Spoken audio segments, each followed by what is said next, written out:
Some transitions go well because someone almost blew them up first.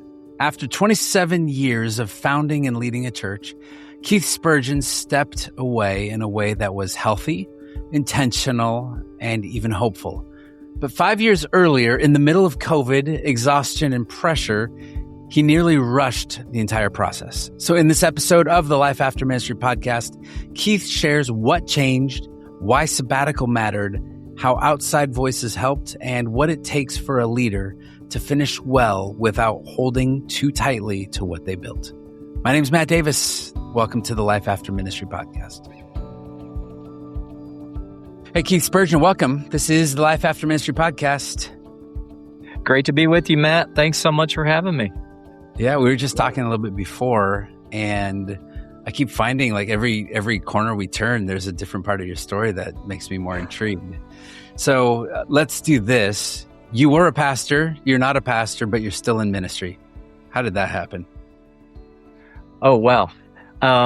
Yes, in November of last year, November 2025, I handed off the church to the next generation. And honestly, it was a great transition, but to be honest, I almost blew it up in 2020. So maybe we could talk about that a little bit. Yeah, so let's do this. I want to know, I'm very curious. Let's start with the good stuff. Tell me how you made things a good transition. What felt right about that transition as you're handing off the church? Because you were not being forced out. This was a decision that you made. So what were the steps going into this that you thought, I feel great walking away. The people looked at the situation. What makes a successful transition? Oh, so many things. I founded the church, so as you know, founder transitions are especially tricky. And after 27 years handing off, and of course, I would be remiss if I said that everybody loved it. There were some people who weren't very happy about it, but the vast majority of our people it's been really, really healthy. I think one of the things is I didn't hand off to one person. I have a buddy, Chris Turner, who did his doctoral thesis on founder transition. So he's been really handy to have around. One of the things he found in his research that one of the reasons founder transitions go poorly is because founders are unicorns. Not because we're special, because we grow up with the organization. So, you learn a lot of things along the way and you build all these relationships, have all these connections. And then you hand off to one person who's supposed to somehow fill these shoes. And I think a lot of times people just get disappointed because it's like, it's not who that founder was. And so, or it's somebody who has those skills and they come in and bring a completely different vision, and it just kind of blows everything up that way. For us, we made a switch to where I actually handed off to three people, a 3-person team. Now, one of the guys is the point of that team, but I like to, whenever I talk about it, I like to always say, I handed off to a police officer, a taxidermist, and a housewife, and and it's worked. They're all people. Tell me about those roles. So what do they all do? And like legitimately, like what are the titles of what is the police officer doing? And are all three of those roles things that you were doing, or was this kind of, filling out the dream team of what the church needs going forward? To that last one, yes, and yes. All three of these people really grew up in our church and spiritually. The police officer came to know Jesus there way back in 2013, and then later came on staff, retired from police work, came on staff, and he was leading our small groups and also our missions work, and he became the senior leader of that 3-person team, that executive team. And then the guy who used to be our youth pastor had become our campus pastor, and he continued in that role, but as part of this executive team. And then the lady who was our children's pastor she replaced herself, transitioned, and she stepped up to leading all the administration and all the next gen, youth and kids and all that stuff. So those are the roles that they have, but they are the leadership team. They are the executive team for We're the working staff. with a few churches right now that are considering and trying to think through the shared leadership piece. And so how do you said one of them is the kind of the point person. I guess that's the person, the buck stops with them. They're the final decision maker. But how did you negotiate and figure some of those pieces out at first? It was actually really hard because we all thought the guy who was our campus pastor was the heir apparent. And he's also on our elder team. And so as our elder team prayed and, sent him off and his wife and said, "Hey, go pray because we think it's you." And he came back and said, "I don't think it's me," which is a crazy story I'd love to tell sometime, but it's too long. But he said, "I don't think it's me. I feel like I'm supposed to be here and be part of it, but I'm not the point." And that turned out to be a total God thing. And so the other guy, Josh, who was the former police officer, all he heard in that process was, "If it's not Jake, I feel like I'm supposed to put my name in the hat." And so then the elder team went off and prayed again, and lots of conversations and lots of processing. We have oversight for our church, people outside. So this couple in England was walking with us through this process, which was exceedingly helpful because we had no objectivity, especially me as the founder. This is my thing, and it's so anyway, they helped us a lot process all that and think through it all. And it's just been a really, really, really good process. I think one of the things that made it work was the relationships on that team have been an extremely high priority since we started the church. So, when something's off, we deal with it. We talk it through, because if you don't have healthy relationships, you don't really have a team. And when this kind of decision comes, man, it's going to just blow up if the relationships aren't good. So that's probably been the biggest. What was your relationship with the church like immediately after and even today? What does that look like? So we stepped down like 9 months out. Yeah.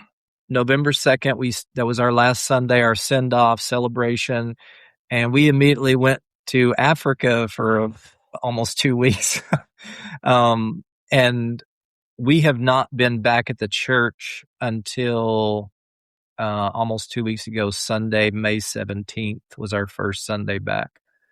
Okay. We just took time away to give them room, and they don't have to be under my shadow. They could lead and deal with things. And they needed to get established, without me around.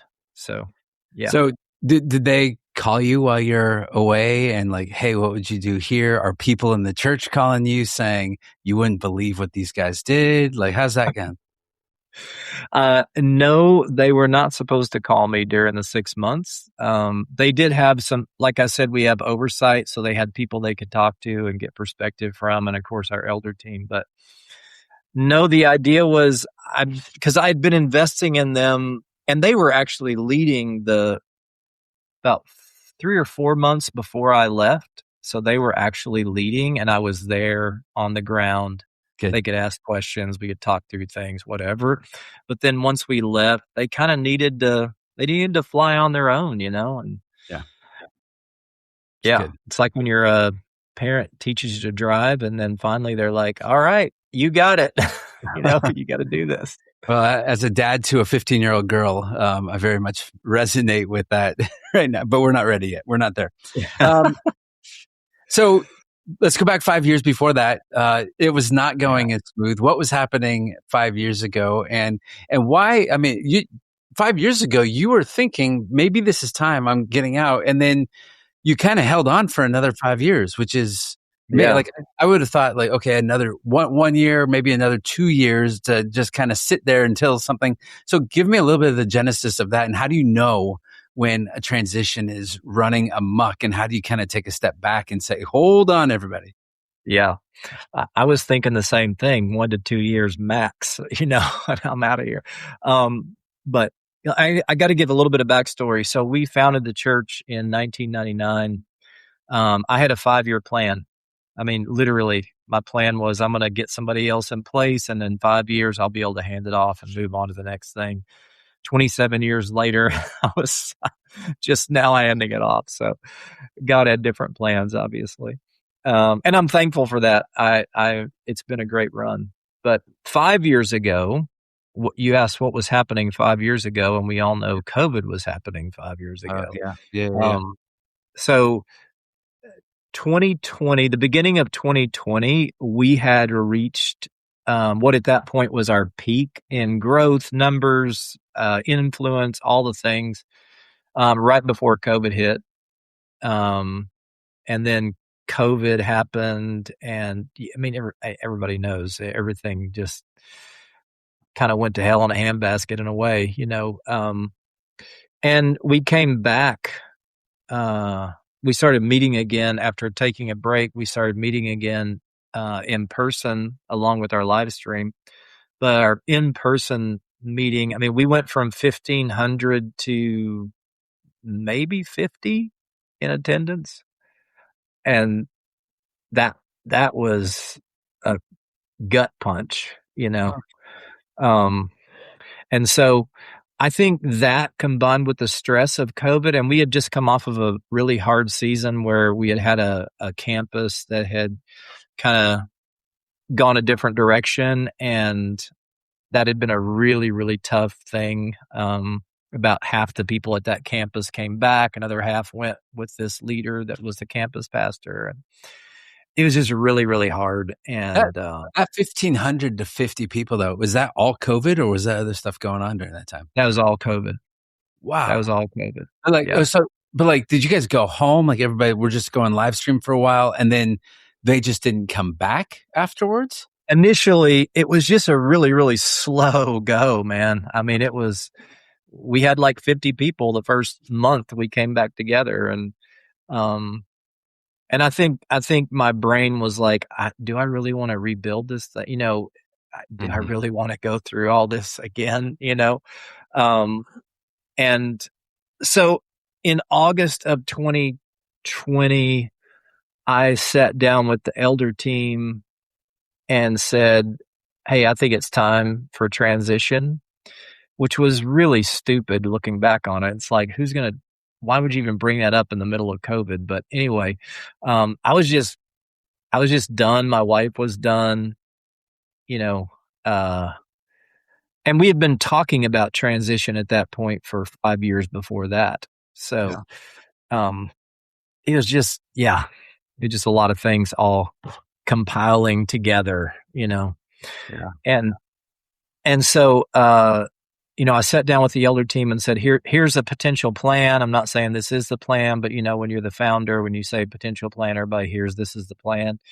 And, there was all this pressure, and people who I was mentioning in the plan, like who's going to be the next, they were like, what, and what are you talking about? And it did not go well. It did not go well at all. And, fortunately, as I mentioned earlier, we have oversight, and our elder team reached out to them, and they kind of got involved. And between them and the elder team, they said, I think you and your wife, Susan, need to go on a sabbatical, like an extended sabbatical.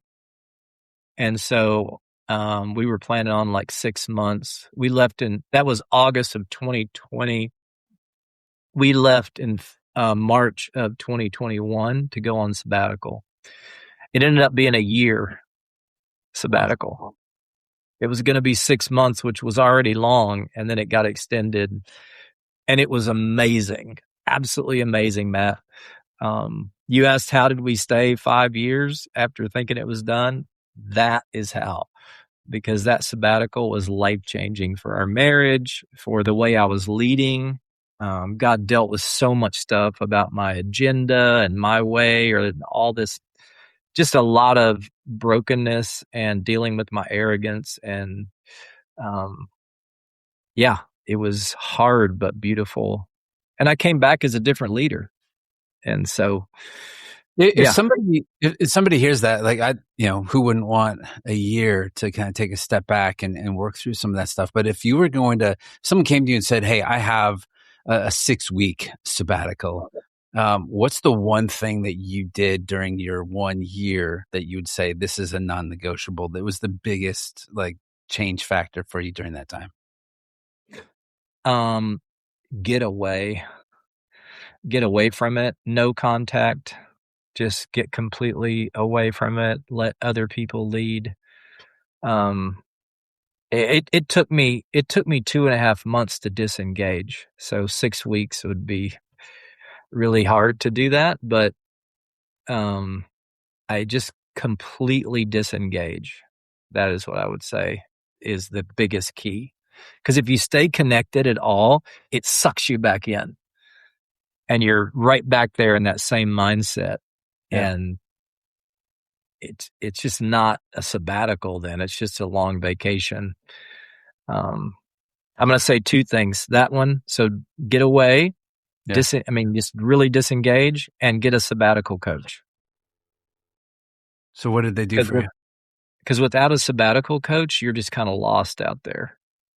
Sabbatical coaches help you they do. think through, okay, what is this about? And what are the kind of questions I need to be asking? What do I need to be talking to God about?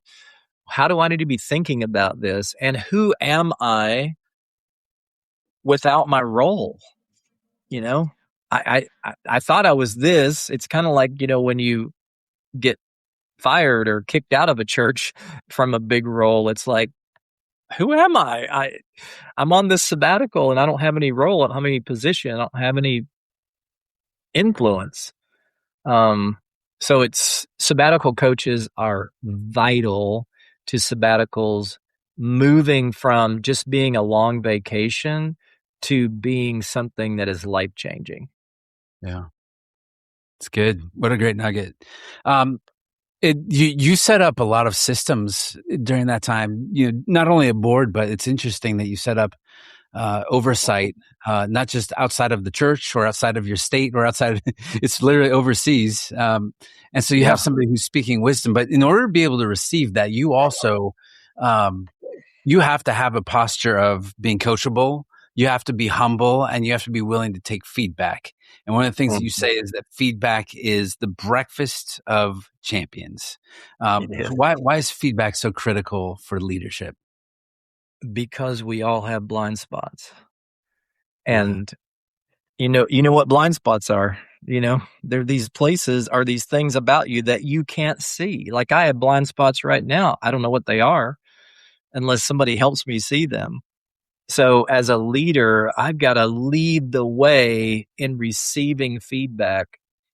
And one of the issues that leaders run into is we think we're always right. I don't mean that like literally, but almost all the time we think we're right. That's why we're the leader. And I have this little saying that might be helpful for somebody, but it's simply this: accountability only matters when I disagree. If we always agree, if it's, oh, I'm accountable to you, Matt, but we always agree, then there's not really any accountability. Yep. It's when I disagree with you that the accountability either becomes real or it's just theoretical. And that is a huge part of leaders really growing and becoming the people that God wants them to become. Good. So you have to maintain a lot of relationships in the course of all of this, and you're managing relationships. I continue to hear from a lot of leaders who are shocked on the other side of a transition that they would say something along the lines of, I felt like I was instrumental and kind of central to these people's lives for years. For you, 27 years, right? Like they're coming to you weekly. They're being fed spiritually. There is a trust. There is a depth of relationship. And they said, I have been shocked at how quickly they've all just moved on. That you have been like ingrained and enmeshed.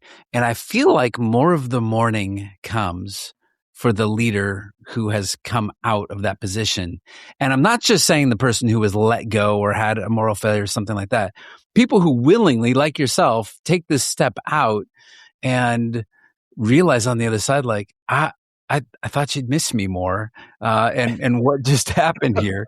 And, and so some of those relationships and some of those, even between the pastors and the people they once led, they end poorly, or they end with hurt, or bitterness. And so what's your experience of that been like? And I mean, it's still pretty fresh. You've only come back, 2 weeks ago, but how is that, like, disentangling, the letting go piece?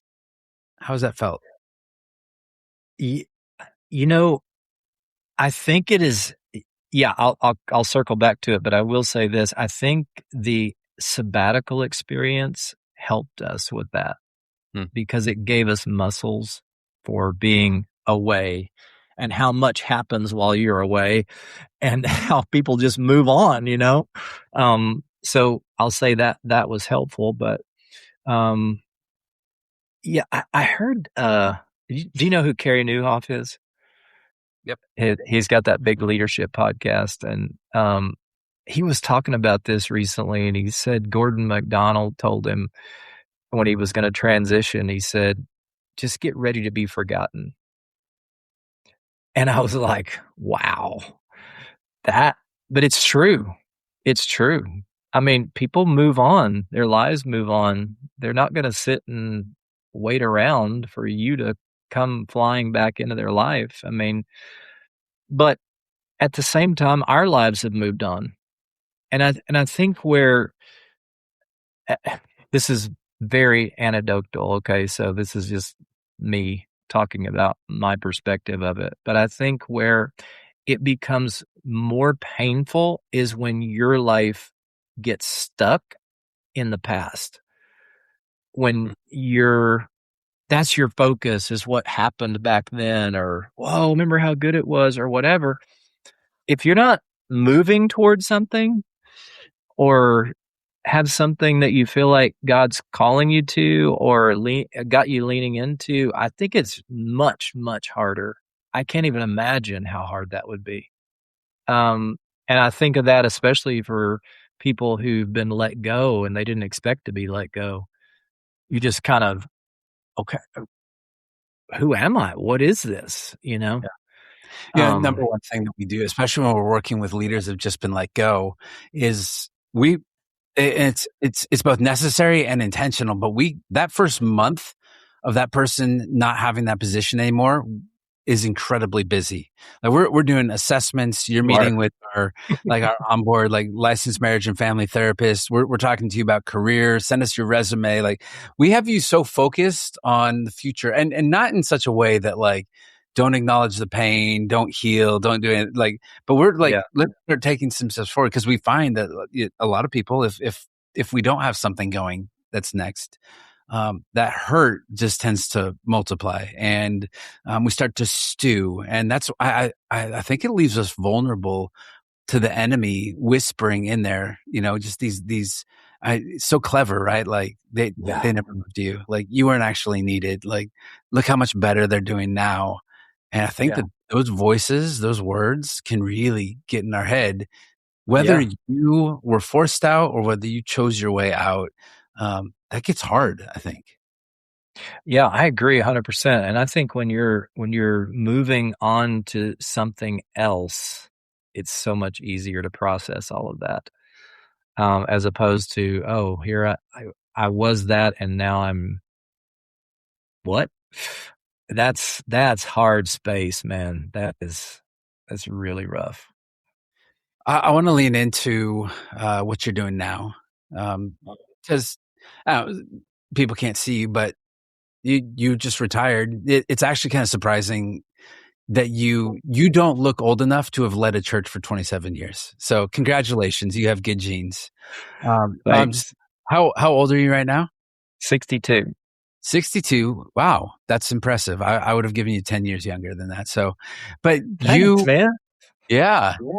That means everyone's going to go online and check out the YouTube video, because they got to see what you look like. But you weren't ready to like retire and just pick up golf clubs for the rest of your life. You're still doing something. How do you move from what you were doing to what you're doing now? What does that look like? What are you doing now? Yeah. So, I had several years ago started a leadership network called the Growth Resourcing Group.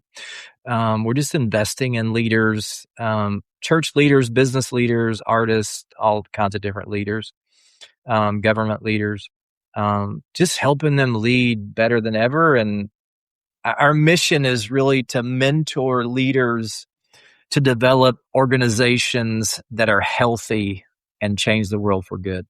So we're big on health. How can we help you as a leader be healthy? If you're married, your marriage, you got kids, your family, because we really see leadership as inside out. If the leader is unhealthy internally or at home, that's going to play its way into whatever organization they're leading, whatever teams they're leading. So that's what we're doing. We've got partners in Africa and Europe and here in the US, and it's just a lot of fun. It's a lot of fun. I really love it. Enjoy doing it.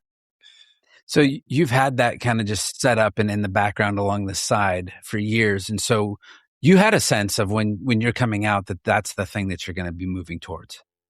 Yes. Yeah. Yeah. And really it's been one of those things where I'm kind of like I'm doing this, but it's not getting the leadership energy and focus that it needs. And so it's pretty exciting to now relook at it. We're re-envisioning the whole thing right now and what's it going to be, what going forward. So we're pretty excited about that. And not only that, but somehow in the midst of all of this, you have a new book out. It came out in February. Tell me about it. Yeah. Yeah. It's called Unknown. I don't know. You have people on YouTube. So there's a shot of it if they look on YouTube. Unknown: Finding Connection in a Disconnected World. I am shocked. It hit the USA Today bestseller list in February, so that was pretty exciting. But it's really, it's this. The whole premise of the book is that we are more technologically connected than we've ever been as human beings, and at the same time, we're more relationally disconnected than we've ever been as human beings. I did a bunch of research. There's some research in the book about the implications of that and what that does to us as humans. And then, so I kind of unpacked that in the first half of the book. And the second half of the book is, okay, great, but how do we actually build healthy relationships that last? And then the last little section of the book is on forgiveness and reconciliation, because we're all going to blow it. We're all going to mess it up, and we're all going to need a lot of forgiveness along the way. So that's kind of the nuts and bolts of the book there. Love it. I'm going to pick it up. And I hope you do. what I thought was super interesting is that you're in process of writing another book that we're going to have you come back on. So even though it's unfinished, what would you give us a little bit of a sneak peek on what this book is?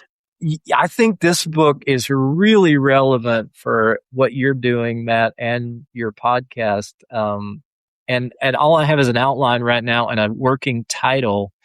So the first book was called Unknown. This book is going to be called Unfinished: Why So Many Leaders Finish Poorly and What It Takes to Finish Well. So I'm super pumped about that book, and I love leadership. And you know, we all know, we've all seen, the studies, and even biblically, most leaders finish poorly. And I just don't think that's what God wants for us. And so I'm hopeful I can put some things together that will help people finish well. And so you'll go out of business. That's the goal. That's right. Well, that would be a great thing. Until then, I think we're going to be plenty busy here. Plenty busy, brother. Plenty busy. Unfortunately, but that's we're trying to right some wrongs here. Hey, how do people find you and some of the resources and stuff you got going on right now? Yeah, you can go to keithspurgin.net, keithspurgin.net. And there's some blogs there and some information about me and how to get in touch with me, and also a link to get the book if you want to buy it there. You could do that. And so, yeah. That's the easiest way. It's good. Well, Keith, thanks for sharing your story. I'm glad that, we want to make sure that we let people know that transition does not have to be a bad thing. This does not have to be a bummer. There are times where it's really good. And you've handed it off to 3 individuals who I pray are going to continue to lead it on until the kingdom is here, and that you get to attend and just sit back on a Sunday morning with your wife and bask in some of the fruitfulness of what you get to see. A legacy building, right? Of people who are continuing to build and to grow the church and do it in their own way. But it's a beautiful story, and I appreciate you telling it. I just real quick, that has been such a joy, and I want that for everybody, because we went back for the first time week before last. They're doing so good.